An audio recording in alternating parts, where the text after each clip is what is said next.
NBC city news पहुंचाएगा हर खबर आप तक।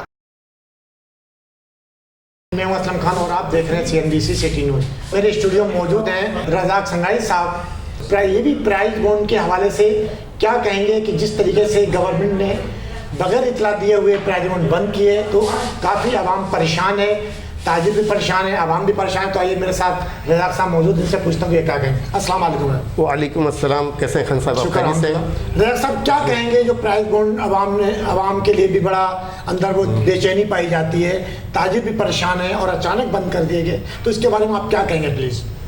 ये देखा जाए तो एक पाकिस्तान के लिए इतना बड़ा अहम फैसला था जो बगैर किसी मशवरे के, बगैर किसी जो है ना मीटिंग के, बगैर किसी एजेंडे पे लाई गई कोई ऐसी आइटम के उन्होंने अचानक रातों रात ख़त्म किया। इससे लगता है कि कोई बहुत बड़ा इन पे दबाव था या किसी को खुश करना मकसूद था। लेकिन सब खुश करने का मकसद था, लेकिन सबसे पहले पाकिस्तान नहीं है, उसके बाद में दुनिया है। ये क्या कहेंगे इस पे आप? ये तो हम एक जो है ना अच्छे शहरी की हैसियत से तो ये सवाल कर सकते हैं, लेकिन हमारे यहाँ का जो मारूजी निज़ाम है इसमें आवाम को कम खुश करना होता है, उन लोगों को खुश करना बहुत ज़रूरी होता है जिसकी वजह से वो समझते हैं कि हम इक़्तिदार में दोबारा आ सकते हैं। तो मैं ये समझता हूँ कि इमरान खान ने जो है ना इसमें आवाम को कोई खातर में ना लाते हुए कि यूरोपीय यूनियन, IMF और वो कुव्वतें खुश हो जाएं, बल्कि माज़रत के साथ मैं एक अल्फाज कहूँगा, शायद आपको याद हो कि इमरान खान के इक़्तिदार में आने के चंद दिनों के बाद जमाइमा साहिबा ने एक बयान दिया था कि इमरान जो वादा किया है वो भूल नहीं जाना।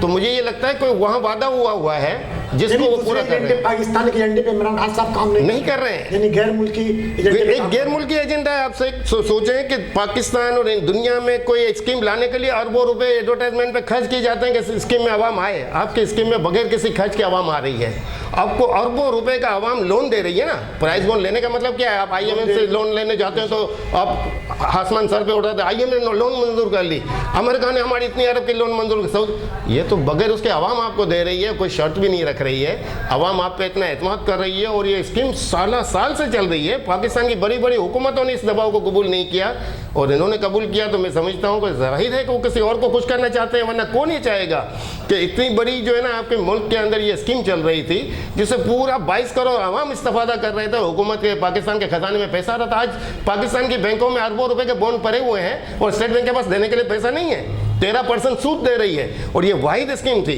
जो बगैर सूद के थी। उलमा इकराम कहते थे कि ये सूदी स्कीम से पाक स्कीम है, ये सूद से, ये वाहिद स्कीम थी। रियासत मदीना के दावेदारों ने एक ऐसी स्कीम को ख़त्म कर दिया जो सूद से पाक थी। बाकी तो सारी स्कीमें आपकी सेविंग के नाम पे सूद पे चल रही हैं। तो अब रियासत मदीना के नाम पे किसके लिए और किसके एजेंडे पे काम कर रहे हैं? इमरान खान साहब के आने से पहले ताजिर बिरादरी हो या आम आदमी हो तो बड़ी उम्मीद रखी थी इमरान खान साहब से कि आएंगे तो कुछ ना कुछ पाकिस्तान नया होगा। उन्होंने नया पाकिस्तान इस तरीके का नया पाकिस्तान, बस वो उन्होंने बातें बहुत अच्छी की, गुफ्तार के गाजी वो बने, किरदार के मामले में वो सिफर पे आ गए। किरदार के वो गाजी नहीं बन सके, बल्कि किरदार के मामलों में उन्होंने बुरों को अच्छा कहलवा दिया। जिन लोगों से अवाम मायूस हो चुके थे अब लोग कहते हैं इससे तो वो अच्छे थे, यानी कि उन लोगों को अच्छा कहलवा दिया कि जिनसे आवाम ने जो है ना काफ़ी जो है ना नाराज़गी का इजहार किया था और इनको वोट दिया था। बहरहाल वो जिस तरह से भी आए, लेकिन वो ये समझते हैं कि मैं आवाम के वोटों से नहीं आया।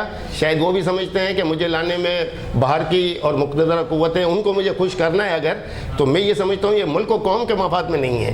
ये इसके लिए टॉक शो होने चाहिए थे, माहिर माशियात को बुलाना चाहिए था। और आप जो है ना कि स्टेट बैंक में आए हुए उस गवर्नर से बात कर रहे हैं जो IMF का मुलाजिम है, वो IMF के मफादात का तहफ़्फ़ुज़ करेगा या आवाम के मफादात का तहफ़्फ़ुज़ करेगा? तो इस वक्त आपकी पूरी पॉलिसी का ये हाल है कि किसी भी वक्त आपकी करेंसी कहीं से ढेर हो जाएगी और आवाम बेचारे जो ना आंखें खुली रख के देखते रह जाएंगे कि तब्दीली के नाम पे पाकिस्तान के साथ क्या ख्याल हो रहा है। तो इस वक्त तो बहुत ख़तरनाक हालात हैं। और मैं कहता हूं कि फारूक नूरानी साहब जो चेयरमैन है prize bond dealer welfare association के, उन्होंने इतना बड़ा कदम उठाया है सही सिमत में कि बड़े बड़े सियासी रहनुमाओं की, ब्यूरोक्रेट्स की और माहिरीन माशियात की ये ड्यूटी थी कि उस पर आते, लेकिन वो मजबूरियों की वजह से अगर खामोश हैं तो मैं समझता हूँ कि ये बहुत बड़ा अंधेरे में रोशनी की किरण है कि फारूक नूरानी साहब ने जो है इस जानिब तवज्जो मबज़ूल कराई है और मुक़्तदरा क़ुव्वतें बैठे, मुहिब वतन क़ुव्वतें बैठे और इस स्कीम को दोबारा बहाल करने के लिए फ़ौरी इक़दाम करें, तो आवाम जो है इत्मीनान का सांस लेंगे और इस मुल्क को जो है ना माशी तरक्की के रास्ते पे चलते हुए जो रोका गया है और जो पहिया रुक गया है वो फिर से चलना शुरू हो जाएगा और कारोबारी और दूसरे हालात भी जो है ना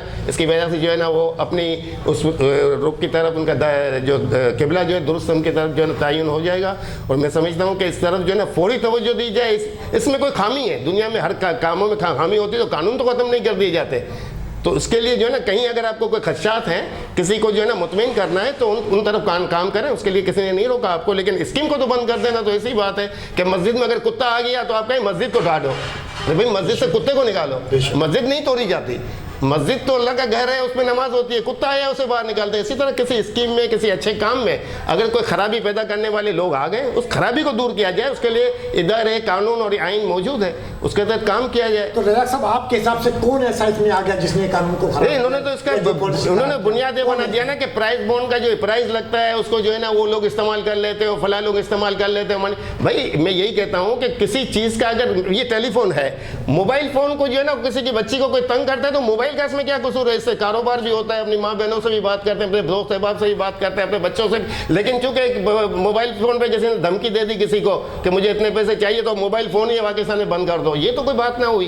तो मैं यही कहता हूं कि अगर प्राइस बॉन्ड के नाम पे किसी ने अगर प्राइस बॉन्ड को मिस यूज किया है तो उसको रोकने के लिए कानून साजी की जाए। हर चीज का मुस्बत और मनफी इस्तेमाल होता है दुनिया में। ताकत से आप किसी गरीब का फायदा पहुंचा दे और ताकत से किसी गरीब का गला दबा दे, ताकत बुरी नहीं है, उसका इस्तेमाल अच्छा या बुरा हो सकता है। तो उसके लिए हुक्मरानों को, लेकिन ये भी जानते हैं हमसे ज़्यादा ये समझदार और वो है। लेकिन चूंकि मैं ये समझता हूँ कि ये बाहर की कुछ कुव्वतों को खुश करने के लिए जमाइमा से किया हुआ वादा क्या है, उनके वालिद गोल्ड स्मिथ से क्या वादा हुआ है और क्या मामलात हैं, ये बड़े लोग ज़्यादा जानते हैं, हम तो छोटे लोग हैं, सुनते हैं। तो ये बात आप तक पहुंचा रहे हैं कि अगर वो किसी और को खुश कर रहे हैं तो पाकिस्तान के साथ जो है ना वो इंसाफ नहीं कर रहे हैं, पाकिस्तान के अवाम के साथ इंसाफ नहीं कर रहे हैं, पाकिस्तान के नज़रिए के साथ इंसाफ नहीं कर रहे हैं। उन्होंने बहुत अच्छी बातें की थी कि मैं ये तब्दीली लाऊंगा, वो तब्दीली लाऊंगा, यूरोप में इस तरह से लोगों के लिए मराहत हैं, इस तरह से मराहत हैं। लेकिन जब आए तो पता ये चला कि गुफ्तार के गाजी थे, किरदार के गाजी न बन सके। यानी मदीने की रियासत का भी ये बनाने